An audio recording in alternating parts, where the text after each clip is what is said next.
don't know anything about this statement of Director Matibag. There is no jurisdiction in the world that allows a judge to be pressured and intimidated. And I ask each one of you, my dear colleagues, payag ba tayo sa ganito?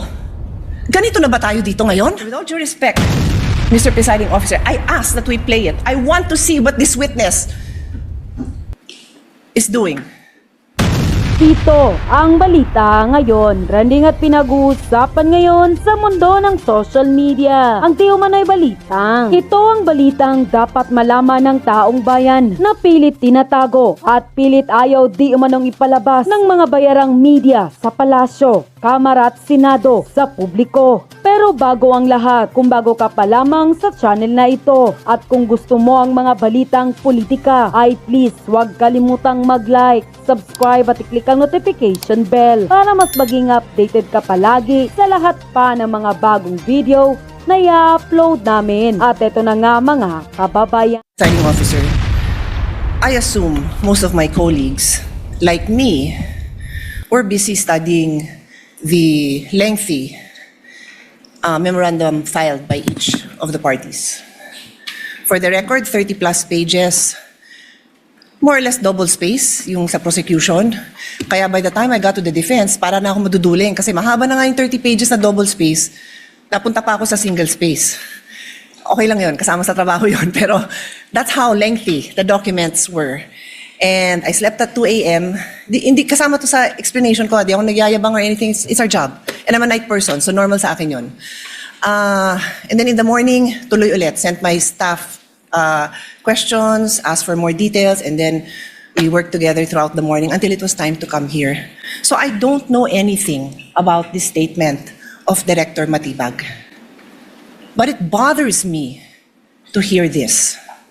I now remember that I saw a message pop up in my phone which hindi ko nga pinansin kasi nga ito yung important issue ko na pag-aralan ko tong memorandum ng mga parties na inabala nga naman nilang very lengthily and exhaustively na nila dinidiscuss in a written document. But I recall now na may nag-pop up na message from a coach telling me na gustong pa-imbestigahan yung SEA Games. And di ko talaga pinansin. And now Alan brings it up and I am bothered. There is no jurisdiction in the world that allows a judge to be pressured and intimidated. And I ask each one of you, my dear colleagues, payag ba tayo sa ganito? Ganito na ba tayo dito ngayon?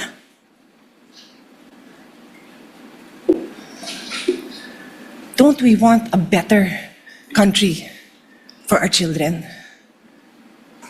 Why would you allow a director who's just called to be a witness next week brag that he's going to investigate? And again, I don't know, so I respectfully request that it be played. Because I want to understand. If I don't have reason to be upset, then thank you, I can focus. I can go back to the business on hand. But right now, I am upset to hear this. And I will stand up for each one of you. I don't care what side you're on. I will stand up for you if somebody tries to intimidate you.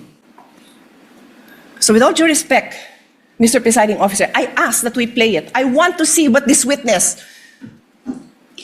is doing. Kaming mga kaso na bago na dapat namin tingnan. Kung maalala nyo, pumunta kami Clark because we were given 70 hectares for the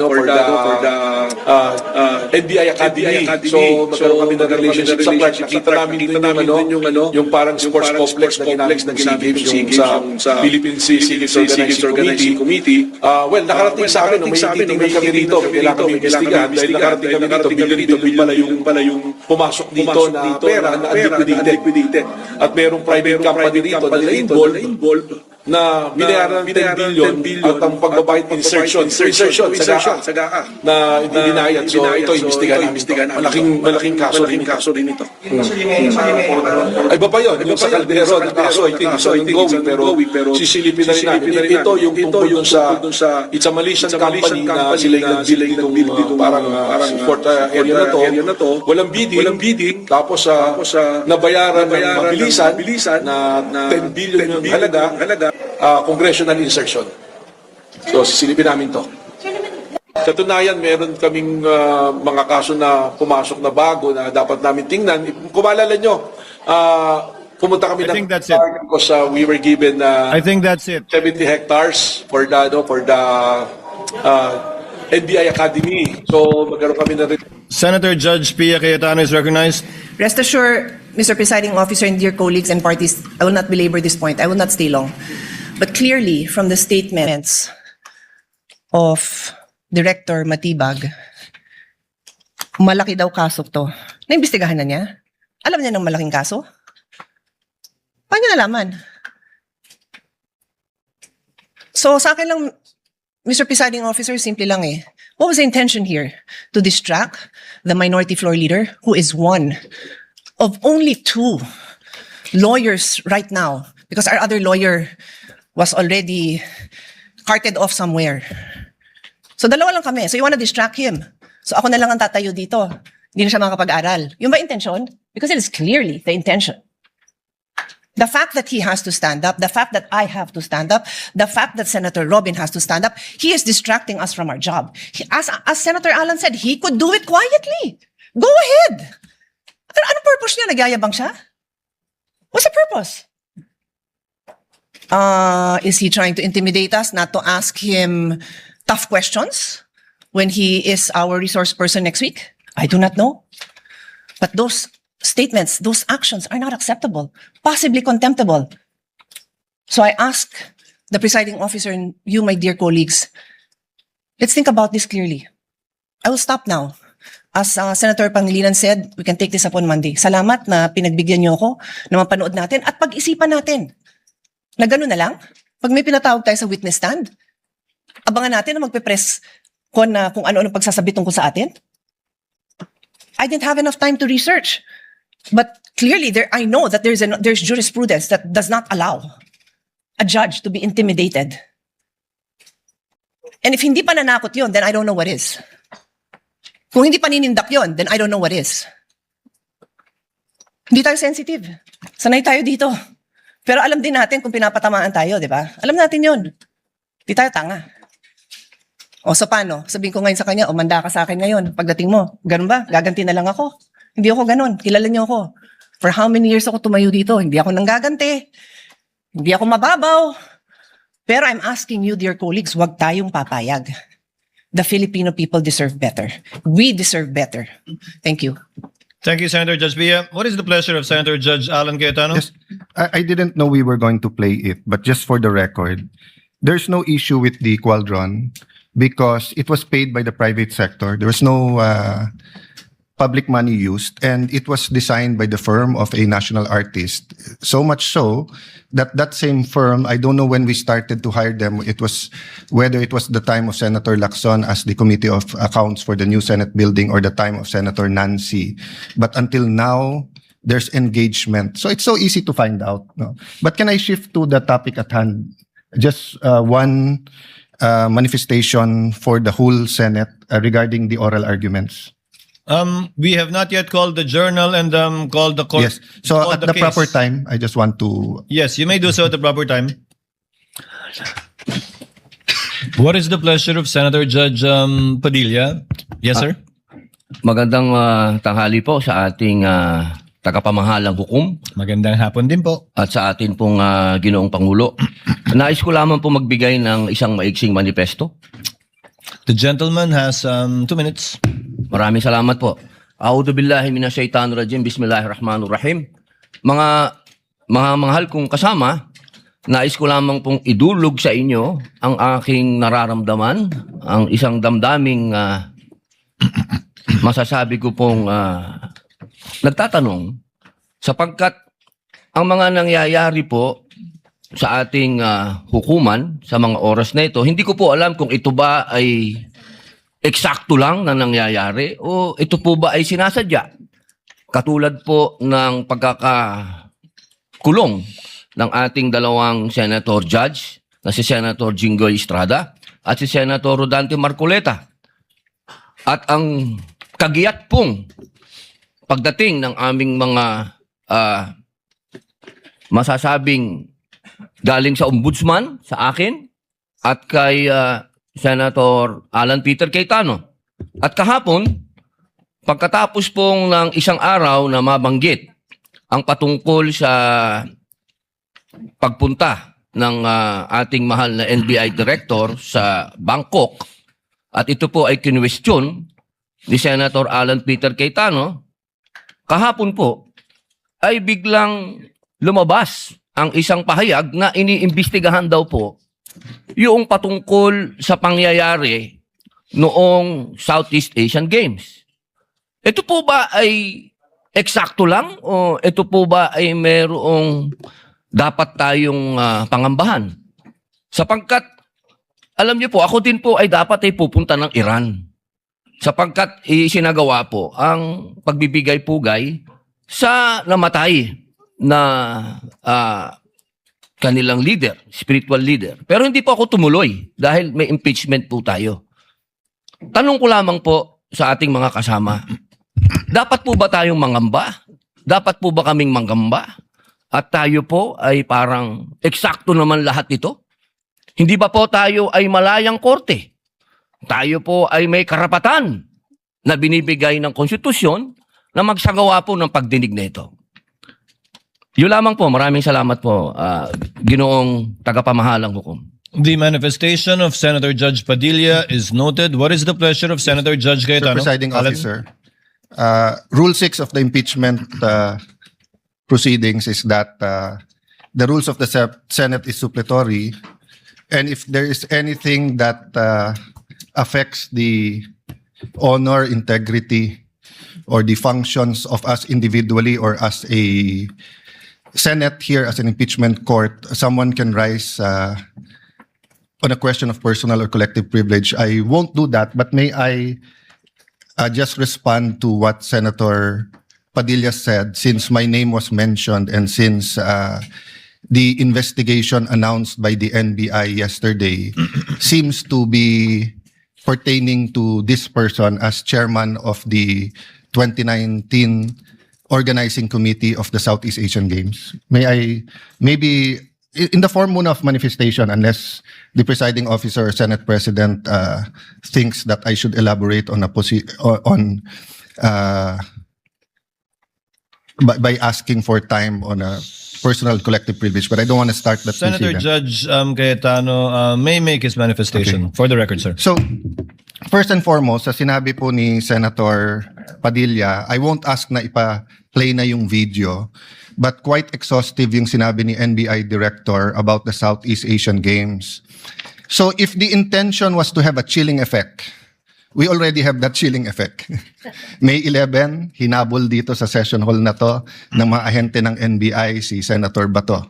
May 13, nagkaroon ng enkwentro, putukan, pinipilit ng NBI na hindi sa loob ng Senado, but we have all the evidence that it was inside the Senate. Other incidents, I do not want to evoke a reaction or debate because I want to respect my fellow senators. Much of this has been vented in the media, is in court. Director Matibag has promised us that he will give us a warrant issued by the ICC, has promised us that he will hold his agents na nanggulpi ng isang OSAA. He will be the one to implement the contempt order and hold them in his office, but wala ditong natupad. So when I mentioned his name, his position the other day that it was bad taste, walang personal yun. I mean, regardless kung sinong, even if it was a secretary, an alter ego of the president who wrote the execution team or the defense team to say, pwede bang next week kasi may seminar, I would have said the same thing, di ba? Na, look at the gallery. Kompleto parati dyan from Congressman Ace Barbers to many Congressman Ridon. I won't name all of you, but you're busy people. But you think this is important, so you take time out and you are here. Di ba? Of course, the prosecution team, you are here. We are here. Despite of many, many other important things. Not only investigations, not only the flood control, not only the BIR, not only, we're also talking about the nation being prone to volcanic eruption, to yung bagyo, buti, well, nasalanta pa rin tayo ng bagyong Inday. Ibang Inday ang pinag-uusapan natin dito sa impeachment. But still, we are here. So it was in good faith that I said, as an example mukha namang masama kapag kayong isang bureau head. NBI director is a very important position, but it is a bureau. So if a bureau head, and tignan yung invitation, nakalagay sa invitation, or your representative, and we resolved it. So aksidente ba na yesterday, suddenly after I mentioned it, and after during the weekend, many have been talking about na dapat ata hindi 16. So 21 na lang kami ngayon eh. So 2/3 of 21 is 7. Pag nabawasan pa kami ng 3, 13 na lang yon. Pero some will argue, mabawasan lang kami ng 1 o 2, baka 13 na rin yon kasi wala naman half person o 3/4 person. So all of these issues are valid. Question, the chilling effect is there, but am I intimidated? Wala na akong choice. Ilalabang ko na to, gagawin ko yun ang dapat kong gawin. Bumaliktad man yung sitwasyon, si President Marcos ang ini-impeach and I felt a certain way, ilalabang ko rin. Chief Justice man ang i-impeach, ilalabang ko rin. But for the record, Mr. President, go ahead and investigate. First of all, that's been investigated many, many times. COA, I'm not sure. I think the Office of the Ombudsman, ang nag-file pa ata, Chief of Staff mo eh. Senator Rob, I'm not sure but parang may kaso na nun. Senator Drilon quizzed us here. I was Speaker of the House, but I chose to appear before the Senate to be able to answer all of those questions directly. The SEA Games, paulit-ulit yan. Biktima na ng speakership ng 2019 yan. Nahuli namin yung PR na sinabi kikiam, pinakain daw mga Muslim ng baboy, when it was chicken longganisa na pinakain. Pero nasiraan na tayo sa Malaysia, Indonesia. The SEA Games gave us so much honor. So far, it is still the biggest SEA Games in history. Many of our athletes launched their career, even going to gold medals in the Olympics. Our athletic and our yung aquatic natin center in Clark is one of the best in the world. Ang nagsabi nito yung Israeli coach ng isang foreign team doon. But go ahead if you want to investigate. But I just want to put on record, mukhang misfire. Bakit? Yung sinasabi niyang infrastructure na walang bidding, first of all, the procurement law has many modes of procurement. So don't make it appear sa public na just because walang bidding, may anomalya na to. Okay. Secondly, bakit ko sinabing misfire? Hindi po sa I'm referring to Director ng NBI Matibag. I had nothing to do with the infrastructure. The chairman of the committee. In fact, I had to resign from the DFA because I was running for congressman during that time. So dun sa sinasabi ni Director Matibag na may congressional insertion to fund it, it's definitely not me because how could a non-member of the Senate or non-member of the House insert anything? Okay. Dun sa sinasabi niyang infrastructure, it was done by the BCDA. The chairman of the BCDA is one of the closest advisors of the president now. The president of the BCDA is one of the closest advisors and is a secretary now. And he said, medyo kaduda tong kumpanya na nanalo walang bidding. If I'm not mistaken, it's the same company who's making the City Hall of Pasig. So, I mean, if they want to investigate, go ahead. But by mentioning the organizing committee of the SEA Games, ako po chairman nun. At paninindigan ko po na napakaganda nung nangyari doon. At kung may anomalya, ako unang magagalit. So, go ahead. But my point, Mr. Chairman, honorable members of the court, sa prosecution, to be fair sa prosecution at marami akong kaibigan, I've never felt any intimidation from any of you. I mean, you've continued to be either friends or for those who are former friends but friends. I mean, I don't know if nagkamali lang ako, but on the first day, I nodded ng konti kay Senator De Lima. Gumanon din siya, hindi ko alam kung na-acknowledge because we were friends once upon a time and this is a court. We owe it to each other to be professional, di ba? So wag tayong pumayag na someone like Director Matibag would do that. My point, Mr. President, Mr. Presiding Officer, he could have not announced it and investigated. Imbestigahan mo, tingin mo may mali, imbestigahan mo. But it is unfair to me and unfair to the court that kung kailan siya patatawag siya sa Monday, intimidate mo ako, hindi kita tatanungin sa Monday dahil mag-a-announce ka na iimbestigahan mo.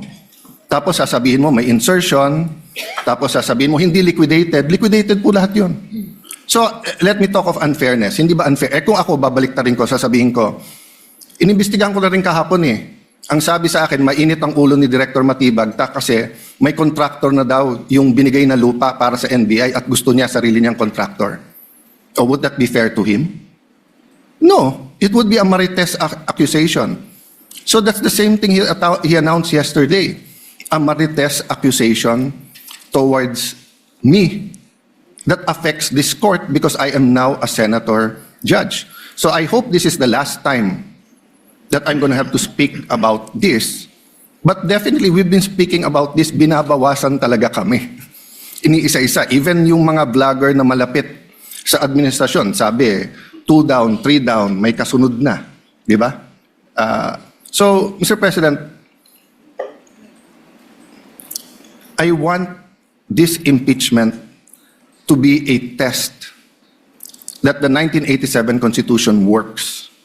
And that despite political differences, the prosecution and defense, I saw them after the first or second day, nagkakamayang kayo. Nagkakamustahan. After the first or second day nung mainit na baliktaktakan dyan sa pre-trial, nagbabatian, di ba? Even in court.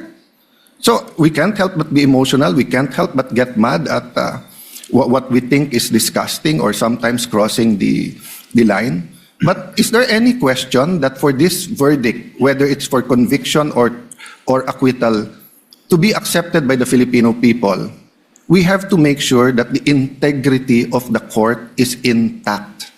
I will admit to you, nahirapan po ako. Wala si Senator Marcoleta.